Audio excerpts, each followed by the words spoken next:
10ನೇ ತರಗತಿಯ ವಿಜ್ಞಾನದ ಕೆಲವು ಪ್ರಶ್ನೆಗಳನ್ನು ಚರ್ಚಿಸೋಣ. ಪ್ರಸ್ತುತಿ ನಾನು ರಾಜು ಭೂಶೆಟ್ಟಿ.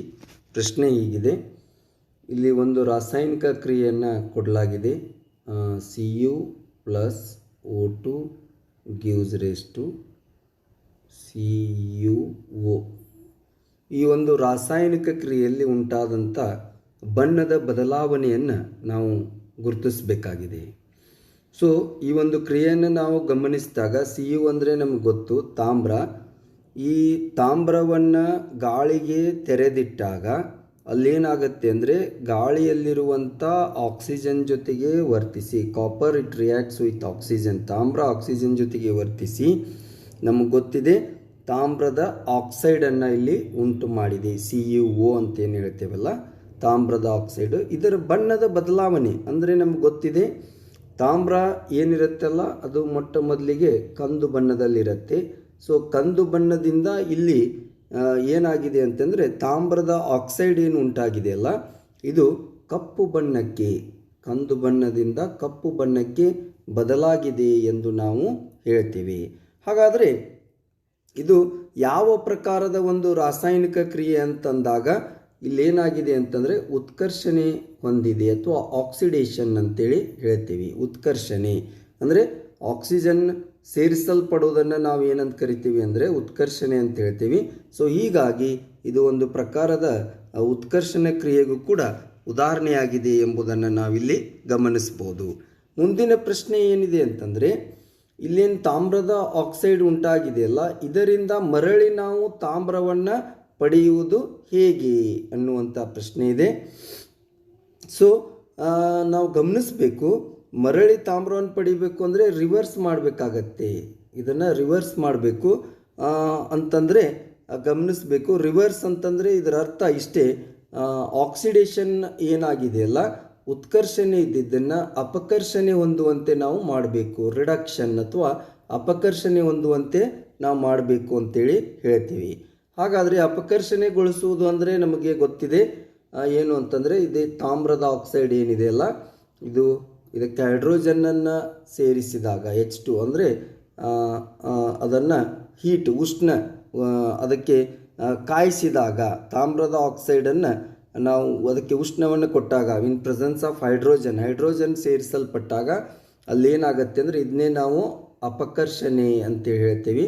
ಸೊ ಅಪಕರ್ಷಣೆ ಹೊಂದಿ ಮತ್ತೆ ನಮಗೇನು ಸಿಗತ್ತೆ ಅಂದರೆ ಇಲ್ಲಿ ಆಕ್ಸಿಜನ್ ಹೊರ ಹಾಕಲ್ಪಡತ್ತೆ ಮತ್ತು ನಮಗೆ ಅಲ್ಲಿ ತಾಮ್ರ ಸಿಗತ್ತೆ ಅಂತೇಳಿ ನಾವು ಹೇಳ್ತೀವಿ. ಅಂದರೆ ಕಂದು ಬಣ್ಣದ ತಾಮ್ರವನ್ನು ನಾವು ಮರಳಿ ಪಡಿಬೋದು ಅಪಕರ್ಷಣ ವಿಧಾನದಿಂದ ಅಂತೇಳಿ ಹೇಳ್ತೀವಿ ಅನ್ನುವಂಥದ್ದು. ಮುಂದಿನ ಒಂದು ಪ್ರಶ್ನೆಯನ್ನು ನಾವು ನೋಡುವುದಾದರೆ ವೆರಿ ಇಂಪಾರ್ಟೆಂಟ್, ಕೆಲವು ರಾಸಾಯನಿಕ ಕ್ರಿಯೆಗಳನ್ನು ಕೊಟ್ಟು ಅದನ್ನು ಬ್ಯಾಲೆನ್ಸ್ ಮಾಡಿರಿ ಅಂತೇಳಿ ಹೇಳುವಂಥದ್ದು. ಅಂದರೆ ಇಲ್ಲಿ ಗಮನಿಸಬೇಕು Fe + H2O gives rise to ಏನಿದೆ ಅಂತಂದರೆ Fe3O4 + ಹೈಡ್ರೋಜನ್. ಈ ಒಂದು ರಾಸಾಯನಿಕ ಕ್ರಿಯೆಯನ್ನು ಬ್ಯಾಲೆನ್ಸ್ ಮಾಡಿರಿ ಅಂತ ಹೇಳಿದ್ದಾರೆ. ಒಂದೇನು ಅಂತಂದರೆ ಯಾವುದೇ ಪ್ರಕಾರದ ರಾಸಾಯನಿಕ ಕ್ರಿಯೆಗಳಿರಲಿ ಅವನ್ನು ಬ್ಯಾಲೆನ್ಸ್ ಮಾಡಬೇಕು ಅಂದರೆ ಕೆಲವು ಹಂತಗಳನ್ನು ನಾವು ಅನುಸರಿಸಬೇಕಾಗತ್ತೆ. ಒಂದು ಮೊಟ್ಟ ಮೊದಲಿಗೆ ಕೊಟ್ಟಂಥ ರಾಸಾಯನಿಕ ಕ್ರಿಯೆಗಳಲ್ಲಿರುವಂಥ ಲೋಹಗಳು ಯಾವಿದಾವಲ್ಲ ಫಸ್ಟ್ ಲೋಹಗಳನ್ನು ಬ್ಯಾಲೆನ್ಸ್ ಮಾಡ್ಕೋಬೇಕು. ಅಂದರೆ ಅದು Zn ಇರ್ಬೋದು, Al, Fe, manganese Mn, Ca ಇರ್ಬೋದು ಅಥವಾ Ba ಇರ್ಬೋದು. ಹೌದಾ, ಇವುಗಳನ್ನು ನಾವು ಮೊಟ್ಟ ಮೊದಲಿಗೆ ಬ್ಯಾಲೆನ್ಸ್ ಮಾಡ್ಕೋಬೇಕು. ಲೋಹಗಳನ್ನು ಬ್ಯಾಲೆನ್ಸ್ ಮಾಡಿ ನಂತರ ಅಲೋಹಗಳನ್ನು ಬ್ಯಾಲೆನ್ಸ್ ಮಾಡ್ಕೋಬೇಕಾಗತ್ತೆ. ಅಲೋಹಗಳು ಯಾವಿದಾವೆ ಅಂತ ಗುರುತಿಸಿ ಅವುಗಳನ್ನು ಬ್ಯಾಲೆನ್ಸ್ ಮಾಡ್ಕೋಬೇಕಾಗತ್ತೆ. ಉದಾಹರಣೆಗೆ Cl ಇರ್ಬೋದು, S ಇರ್ಬೋದು, N ಇರ್ಬೋದು, ಈ ರೀತಿ ಅಲೋಹಗಳು ಅಂತ ಹೇಳ್ತೀವಿ. ನಂತರ ಏನು ಮಾಡ್ಕೋಬೇಕಾಗತ್ತೆ ಅಂದರೆ ಆಕ್ಸಿಜನ್, ಮೂರನೇ ಹಂತದಲ್ಲಿ ಆಕ್ಸಿಜನ್ನನ್ನು ಬ್ಯಾಲೆನ್ಸ್ ಮಾಡ್ಕೋಬೇಕು. ನಂತರ ನಾಲ್ಕನೇ ಹಂತ ಕೊನೆಯ ಹಂತದಲ್ಲಿ ಹೈಡ್ರೋಜನ್ನನ್ನು ಬ್ಯಾಲೆನ್ಸ್ ಮಾಡ್ಕೊಳ್ಳೋದು ತುಂಬ ಅತ್ಯುತ್ತಮ ವಿಧಾನ ಅಂತೇಳಿ ಹೇಳ್ತೀನಿ. ಸೊ ಇಲ್ಲಿ ಗಮನಿಸಬೇಕು, ಮೊಟ್ಟ ಮೊದಲಿಗೆ ಇಲ್ಲಿ ಕೊಟ್ಟಂಥ ಕ್ರಿಯೆ ಈ ಒಂದು ರಾಸಾಯನಿಕ ಕ್ರಿಯೆಯಲ್ಲಿ ಲೋಹ ಯಾವುದು ಅಂತಂದರೆ ಕಬ್ಬಿಣ ಆಗಿದೆ.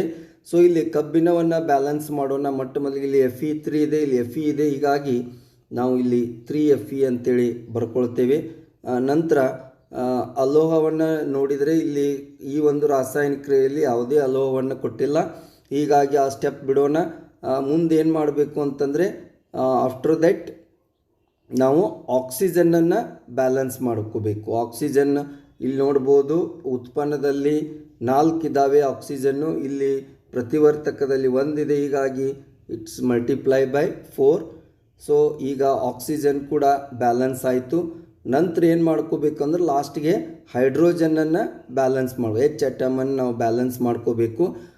ಈಗ ನೋಡೋಣ H ಏನಾಗಿದೆ ಅಂತೇಳಿ ಗಮನಿಸೋಣ. ಈ ಒಂದು ರಾಸಾಯನಿಕ ಕ್ರಿಯೆಯಲ್ಲಿ ಮೊಟ್ಟ ಮೊದಲಿಗೆ ಇಲ್ಲಿ H 4 2 8 ಇದ್ದಾವೆ, ಇಲ್ಲಿ ಉತ್ಪನ್ನಗಳಲ್ಲಿ 2 ಇದ್ದಾವೆ. ಸೊ ಇದನ್ನ ಮಲ್ಟಿಪ್ಲೈ ಬೈ 4. ಸೊ ಆಗೇನಾಗುತ್ತೆ ಅಂದರೆ ನಮ್ಮದು ಒಂದು ರಾಸಾಯನಿಕ ಕ್ರಿಯೆ ಬ್ಯಾಲೆನ್ಸ್ ಆಗಿದೆ ಅಂತೇಳಿ ನಾವು ಹೇಳ್ತೀವಿ.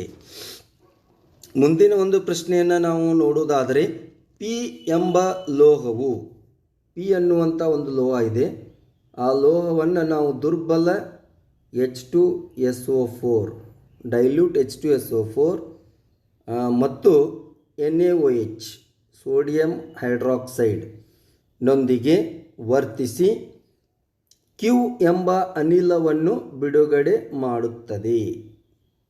ಇದರಲ್ಲಿ ಪಿ ಮತ್ತು ಕ್ಯೂವನ್ನು ನಾವು ಗುರುತಿಸಬೇಕಾಗಿದೆ ಅನ್ನುವಂಥದ್ದು. ಹಾಗಾದರೆ ಈ ಪ್ರಶ್ನೆಯನ್ನು ನಾವು ಕೇಳಿದಾಗ ನೇರವಾಗಿ ನಾವು ಏನು ಹೇಳ್ತೇವೆ ಅಂದರೆ, ಇಲ್ಲಿ ಒಂದು ಆಮ್ಲ H2SO4 ಕೊಡಲಾಗಿದೆ, ಇನ್ನೊಂದು ಪ್ರತ್ಯಾಮ್ಲ ಕೊಡಲಾಗಿದೆ, ಪಿ ಅನ್ನೋದು ಲೋಹ ಅಂತೇಳಿದ್ದಾರೆ. ನೇರವಾಗಿ ನಾವು ಇದು ಉಭಯವರ್ತಿ ಆಕ್ಸೈಡ್ ಅಂತ ನಿರ್ಣಯಿಸೋದು ತಪ್ಪಾಗತ್ತೆ ಈ ಒಂದು ಕೇಸ್ನಲ್ಲಿ ಅಂತ ಹೇಳ್ತೇನೆ. ಸೊ ಇಲ್ಲೇನಾಗಬೇಕು ಅಂತಂದರೆ, ಆ ಲೋಹ ಯಾವುದು ಎಂಬುದನ್ನು ನಾವು ಪಿ ಅನ್ನುವಂಥ ಲೋಹವನ್ನು ಗುರುತಿಸಬೇಕಾಗಿರೋದ್ರಿಂದ ಇಲ್ಲಿ ಗಮನಿಸಬೇಕು. H2SO4 plus Zn gives raise to ZnSO4 plus hydrogen ಬಿಡುಗಡೆ ಆಗತ್ತೆ ಅಂತೇಳಿ ನಾವು ಹೇಳ್ತೀವಿ. ಇದೇ ಜಡ್ಡನ್ನು ನಂತರ ಜಸ್ಟ್ Zn ಪ್ಲಸ್ NaOH ಜೊತೆಗೆ ವರ್ತಿಸಿದಾಗ, NaOH ಜೊತೆಗೆ ವರ್ತಿಸಿದಾಗ ಅಲ್ಲಿ ಗಮನಿಸಬೇಕು Na2 ZnO2 Na2 ZnO2 plus hydrogen gas ಬಿಡುಗಡೆ ಆಗತ್ತೆ ಅಂತ ಹೇಳ್ತೀವಿ. Na2 ZnO2 ಏನಿದೆಯಲ್ಲ, ಇದನ್ನು ನಾವು ಸೋಡಿಯಂ ಜಿಂಕೇಟ್ ಅಂತೇಳಿ ಹೇಳ್ತೇವೆ. ಸೊ ಹಾಗಾದರೆ ಪಿ ಅನ್ನುವಂಥ ಆ ಲೋಹ ಯಾವುದು ಅಂತಂದರೆ ಅದು ಜಿಂಕ್ Zn ಆಗಿರುತ್ತೆ ಅಂತೇಳಿ. ಈ Zn ಇದು H2SO4 ಹಾಗೂ NaOH ಎರಡರೊಡನೆ ವರ್ತಿಸಿ ಇಲ್ಲೇನು ಕ್ಯೂ ಅನ್ನುವಂಥ ಅನಿಲ ಯಾವುದು ಅಂತಂದರೆ ಹೈಡ್ರೋಜನ್ ಅನಿಲವನ್ನು ಅದು ಬಿಡುಗಡೆ ಮಾಡಿದೆ ಅಂತೇಳಿ ನಾವು ಹೇಳ್ತೀವಿ. ಮುಂದಿನ ಒಂದು ಪ್ರಶ್ನೆ ಇದರಲ್ಲೇ, ಹಾಗಾದರೆ ಅನಿಲ ಕ್ಯೂ ಇದನ್ನು ಇದರ ಒಂದು ಪರೀಕ್ಷಿಸುವುದನ್ನು ತಿಳಿಸ್ರಿ ಅಂತ ಹೇಳ್ತಾರೆ. ಅಂದರೆ ಇಲ್ಲಿ ಗಮನಿಸಬೇಕು, ಹೈಡ್ರೋಜನ್ನು ಇದು ಕಲರ್ಲೆಸ್ ಅಂದರೆ ಬಣ್ಣರಹಿತ ಆಗಿರುತ್ತೆ, ವಾಸನೆ ರಹಿತ ಆಗಿರುತ್ತೆ, ಹಾಗೂ ಇದು ಪಪ್ ಅನ್ನುವಂಥ ಶಬ್ದದೊಂದಿಗೂ ಕೂಡ ಉರಿಯತ್ತೆ ಅಂತೇಳಿ ನಾವು ಹೇಳ್ತೀವಿ. ಪಪ್ ಅನ್ನುವಂಥ ಶಬ್ದವನ್ನು ಬಿಡುಗಡೆ ಮಾಡುತ್ತೆ. ಆ ಪಾಪ್ ಸೌಂಡ್, ಆ ಒಂದು ಶಬ್ದದಿಂದನೇ ನಾವು ಬಿಡುಗಡೆ ಆದಂಥ ಅನಿಲ ಅದು ಹೈಡ್ರೋಜನ್ ಅನ್ನುವಂಥದ್ದನ್ನು ನಾವು ಗುರುತಿಸ್ತೇವೆ ಅನ್ನುವಂಥದ್ದು. ನಂತರ ಯಾವಾಗ ಪಿ ಯು CuSO4ನೊಂದಿಗೆ ವರ್ತಿಸಿದಾಗ ಏನು ವೀಕ್ಷಿಸುವಿರಿ? ಪಿ ಯು CuSO4ನೊಂದಿಗೆ ವರ್ತಿಸಿದಾಗ ಏನು ವೀಕ್ಷಿಸುವಿರಿ ಅನ್ನುವಂಥ ಪ್ರಶ್ನೆ ಇದೆ. ಈಗಾಗಲೇ ನಮ್ಗೆ ಗೊತ್ತಿದೆ, ಪಿ ಅನ್ನು ಗುರುತಿಸಿದ್ದೇವೆ, ಅದು Zn ಆಗಿರುತ್ತೆ. Zn plus CuSO4 gives raise to ZnSO4 plus Cu ಅಂತೇಳಿ ನಾವು ಹೇಳ್ತೇವೆ. ಇನ್ನು ಇದರಲ್ಲೇ ಮುಂದಿನ ಪ್ರಶ್ನೆ, ಒಂದು ವೇಳೆ Zn ಬದಲು ನಾವು Feಯನ್ನು ಬಳಸಿದಾಗ ಏನಾಗತ್ತೆ ಅನ್ನುವಂಥ ಪ್ರಶ್ನೆ ಇದೆ. ಇಲ್ಲಿ ನಾವು ಗಮನಿಸಬೇಕು, ಈ ಒಂದು ರಾಸಾಯನಿಕ ಕ್ರಿಯೆ ಏನಿದೆಯಲ್ಲ, ಇದು ಸ್ಥಾನಪಲ್ಲಟ ಕ್ರಿಯೆಗೆ ಉದಾಹರಣೆಯಾಗಿದೆ ಅಂತೇಳಿ ನಾವು ಹೇಳ್ತೀವಿ. ಅಂದರೆ ಲೋಹಗಳ ಕ್ರಿಯಾಶೀಲ ಸರಣಿಯಲ್ಲಿ ಜಿಂಕ್ ಏನಿದೆ ಅಲ್ಲ, Zn, ಇದು ತಾಮ್ರದಕ್ಕಿಂತಲೂ ಕೂಡ ಹೆಚ್ಚು ಕ್ರಿಯಾಶೀಲವಾಗಿರುವುದರಿಂದ ಅದು CuSO4ದಿಂದ ತಾಮ್ರವನ್ನು ಸ್ಥಾನಪಲ್ಲಟಗೊಳಿಸುವುದನ್ನು ನಾವಿಲ್ಲಿ ನೋಡ್ಬೋದು ಅನ್ನುವಂಥದ್ದು. ಇದರ ಬದಲು Zn ಬದಲು Feಯನ್ನು ಬಳಸಿದಾಗ Fe ಸೇಮ್ ಇಲ್ಲಿಯೂ ಕೂಡ ಏನಾಗುತ್ತೆ, ಸ್ಥಾನಪಲ್ಲಟ ಕ್ರಿಯೆ ಉಂಟಾಗತ್ತೆ. Fe plus CuSO4 gives rise to FeSO4 plus Cu ಅಂತೇಳಿ ನಾವು ಹೇಳ್ತೀವಿ. ಸೊ ಈ ರೀತಿಯ ಪ್ರಶ್ನೆಗಳನ್ನು ಕೂಡ ನಾವು ಗಮನಿಸಬೇಕಾಗತ್ತೆ ಅನ್ನುವಂಥದ್ದು. ಮುಂದಿನ ಒಂದು ಪ್ರಶ್ನೆಯನ್ನು ನಾವು ನೋಡೋದಾದರೆ CuO ಅಂದರೆ ತಾಮ್ರದ ಆಕ್ಸೈಡ್ ಏನಿದೆಯಲ್ಲ, CuO ಇದು HClನೊಂದಿಗೆ HClನೊಂದಿಗೆ ವರ್ತಿಸಿ ಯಾವ ಬಣ್ಣದ ದ್ರಾವಣವನ್ನು ಉಂಟು ಮಾಡುತ್ತದೆ ಎನ್ನುವಂಥ ಪ್ರಶ್ನೆ ಇದೆ. ಇದರ ರಾಸಾಯನಿಕ ಸಮೀಕರಣ ಬರೆಯಿರಿ ಅನ್ನುವಂಥದ್ದಿದೆ. CuO ಪ್ಲಸ್ HClನೊಂದಿಗೆ ವರ್ತಿಸಿ. CuO ಏನಿದೆಯಲ್ಲ, ತಾಮ್ರದ ಆಕ್ಸೈಡ್ ಪ್ಲಸ್ HCl ಇದರೊಂದಿಗೆ ವರ್ತಿಸಿದಾಗ ಅಲ್ಲೇನಾಗತ್ತೆ ಅಂದರೆ CuCl2 ಅಕ್ವೇಸ್ ಜಲೀಯ ಪ್ಲಸ್ H2O ಬಿಡುಗಡೆ ಆಗತ್ತೆ ಅಂತೇಳಿ ನಾವು ಹೇಳ್ತೀವಿ. ಅಂದರೆ ಇಲ್ಲಿ ಗಮನಿಸಬೇಕು, ತಾಮ್ರದ ಆಕ್ಸೈಡ್ ಈಗಾಗಲೇ ನಾವು ಹೇಳಿದ್ದೀವಿ ಇದು ಕಪ್ಪು ಬಣ್ಣದ್ದಾಗಿರುತ್ತೆ ಅಂತ ಹೇಳ್ತೀವಿ. ಕಪ್ಪು ಬಣ್ಣದ ತಾಮ್ರದ ಆಕ್ಸೈಡ್ ಏನಿದೆಯಲ್ಲ, ಇಲ್ಲಿ ಯಾವ ಬಣ್ಣದ ದ್ರಾವಣ ಉಂಟು ಮಾಡಿದೆ HClನೊಂದಿಗೆ ವರ್ತಿಸಿ ಅಂದಾಗ CuCl2 ಏನಿದೆಯಲ್ಲ ಬ್ಲೂ ಗ್ರೀನ್ ಸೊಲ್ಯೂಷನ್ ಅಂತ ಹೇಳ್ತೇವೆ. ಅಂದರೆ ನೀಲಿ ಹಸಿರು ಬಣ್ಣದ ದ್ರಾವಣವನ್ನು ಉಂಟು ಮಾಡಿದೆ ಅಂತ ಹೇಳ್ತೀವಿ. ಇದು ನೀಲಿ ಹಸಿರು ಬಣ್ಣದ ದ್ರಾವಣ ಉಂಟಾಗಲಿಕ್ಕೆ ಕಾರಣ ಏನು ಅಂತ ನಾವು ನೋಡಿದಾಗ ತಾಮ್ರದ ಆಕ್ಸೈಡ್ ಏನಿದೆಯಲ್ಲ CuO ಇದು HClನಲ್ಲಿ ಏನಿದೆ ಅಂತಂದರೆ ವಿಲೀನವಾಗತ್ತೆ. ತಾಮ್ರದ ಆಕ್ಸೈಡ್ ವಿಲೀನವಾಗಿ ಹಾಗೂ ದ್ರಾವಣದ ನೀಲಿ ಹಸಿರು ಬಣ್ಣಕ್ಕೆ ಕಾರಣ ಏನು ಅಂತಂದರೆ ಈ ಒಂದು ಕ್ರಿಯೆಯಲ್ಲಿ ಉಂಟಾಗುವಂಥ ತಾಮ್ರದ ಕ್ಲೋರೈಡ್ CuCl2 ಅಥವಾ ತಾಮ್ರದ ಕ್ಲೋರೈಡ್ ಉಂಟಾಗೋದ್ರಿಂದ ಇಲ್ಲೇನಾಗತ್ತೆ ಅಂದರೆ ನೀಲಿ ಹಸಿರು ಬಣ್ಣದ ದ್ರಾವಣ ಉಂಟಾಗತ್ತೆ ಎಂಬ ನಿರ್ಣಯಕ್ಕೆ ನಾವು ಬರ್ತೇವೆ. ಸೊ ಈ ರೀತಿಯ ಇನ್ನೂ ಹಲವಾರು ಪ್ರಶ್ನೆಗಳನ್ನು ಮುಂದಿನ ವಿಡಿಯೋದಲ್ಲಿ ಚರ್ಚಿಸೋಣ. ಧನ್ಯವಾದಗಳು.